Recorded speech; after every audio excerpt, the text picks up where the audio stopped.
Thank you, Mr. Speaker, sir. And I thank the Honourable Maharaj for his question on the Liahona II and the loss of its front ramp. I think for all of us in Fiji, especially for those of us that come from the islands, we're always a bit worried about boats and the fact that people's lives can be lost at sea.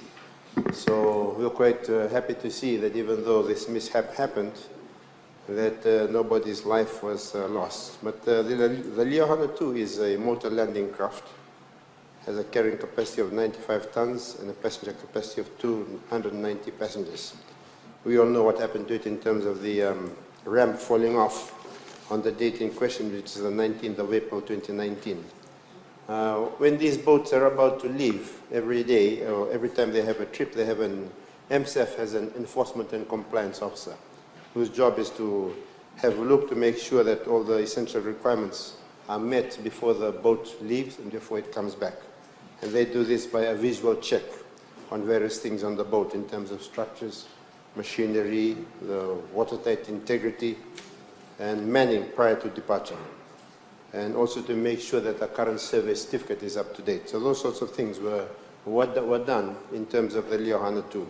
On that particular day, where this incident happened, weather forecast for the night stated that the wind speed would be between 29 kilometers per hour to 49 kilometers per hour, and that wave heights would probably be between 2 to 4 meters.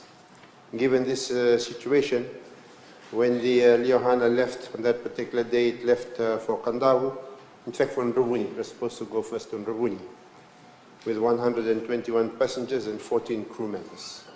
On the way, the boat encountered quite heavy weather, and she actually lost her engines. Engines turned off during the time that it was going, during the pounding and pitching of the ship. Later on, the ship regained its propulsion power and continued on its voyage. The heavy weather continued, and the pounding experienced at the forward end of the ship led to the vessel losing its ramp. This happened at about 4:45 in the morning of the 19th of April 2019. The ship captain briefed his crew and of the situation and the passengers on the safety procedures at about 5 o'clock that morning. He assessed the situation and had a discussion with the acting CEO of MSF, calling through his mobile telephone, informing MSF that the ship was stable and that water was freely washing through its steering port. That means the water was coming in and going out on the side. He also stated that they had adjusted the ship's course to ride the waves at slow speed towards Kavala Bay in Kandavu, and it arrived at Kavala Bay, Wunibai Jetty, at 6 p.m. On the 19th of April 2019. And all passengers were safely disembarked at around 6:45 that evening. So it was an issue of great concern for us. I think all of us are glad to see that no one's life was lost.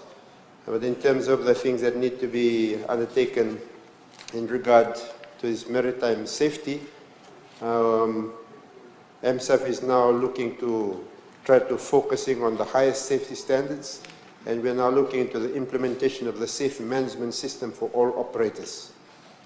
This safe ship management system is currently being used by some operators, but by not all. So in July of this year, we'll make it mandatory that this safe ship management system is implemented, where the responsibilities of ship owners and everybody that has responsibilities on the boat is clearly articulated, the policies are laid out, that everybody knows what they need to do. This safe ship management system is an international requirement under the Safety of Life at Sea Convention, and we are looking to now implement this for all the shipping companies to ensure the safety of ships, crew, and preservation of our marine environment.